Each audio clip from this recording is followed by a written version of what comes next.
Everybody. I'm going to demonstrate how to apply the strategy Shum. This strategy is the one we use to be able to discover the meaning of unfamiliar words. So in this passage that was about mammoths, we introduce a word that might not be familiar to you guys.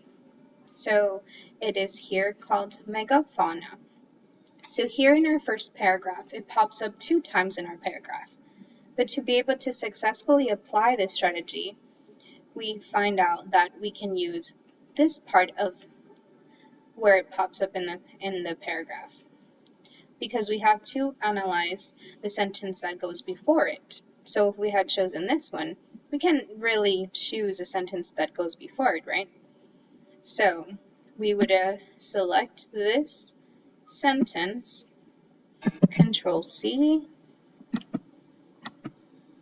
and then go to our paragraph, and then put a B for beginning, just so that I can know that that's where you started your quote. So Control V, and it starts right there. Can make it a little bit smaller, just so that you can be able to see it in this sticky note. We move on to the next one, which is with. So the sentence that has the word megafauna starts from then and goes all the way to extinct. So we select it, Control C, same thing as the one before, and Control V. And you can see that the text kind of went up. If it is a little too much because you can't be able to see it, just kind of make the sticky note a little bit bigger. And then change the font a little bit smaller. Then we move on to our after. The sentence that is after the word we are exploring. So it would be these little 3 words right here. They died out. Control C, Control V.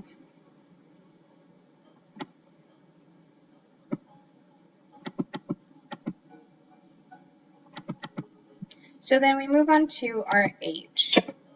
Our H stands for how. How is the word used in the sentence? Is it used as an adjective or is it used as a noun? Well, since it is not used to describe something, it's used to talk about something, a person, place, or thing, talking about mammoths and different animals. So we would present the word we are talking about, megafauna, put a dash, and then put noun.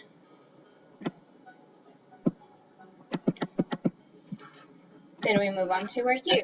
So the H was pretty quick to complete. The U is underline. We underline those key words whenever we are annotating. So they would be the words that pop out to us that help us understand that unfamiliar word. Well, in this sentence right here, where it talks about 2 different types of animals, and it's really close to the word that it's unfamiliar to us, that might be keywords or hints that help me understand what that word might mean. So then we could use like shaggy-haired cousin of modern elephants. So shaggy-haired cousin, we select it, Control C, Control V, and what is our other one that we might use as something that helps us? It would be woolly mammoths and other. If you were to hear a sentence say, Miss Durden and the other teachers, well, is Miss Durden part of the group of the teachers? Yes, right? So would it be logical to reach a conclusion that, Miss Durden belongs in the group of the other teachers, so therefore she is a teacher. So here where it says the woolly mammoth and other megafauna, it kind of gives you a hint, doesn't it?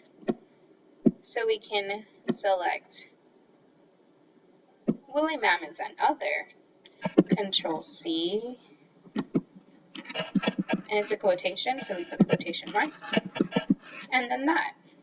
So after we've completed our S, our H, our U, we can have a really good idea in our M, which stands for our meaning.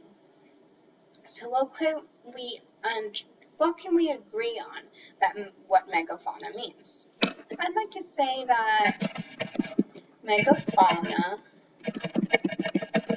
is it a big animal or is it a large animal? Is it a big animal or a small animal? It's a big animal, right? So megafauna is a large animal. And here it says woolly mammoth and other. And it shows us a really big animal, right? It takes up the whole background. So there you go. That's how you complete our strategy of Shum. All right, please apply it to the rest of the other word that I ask you to complete. All right, good luck. Thank you.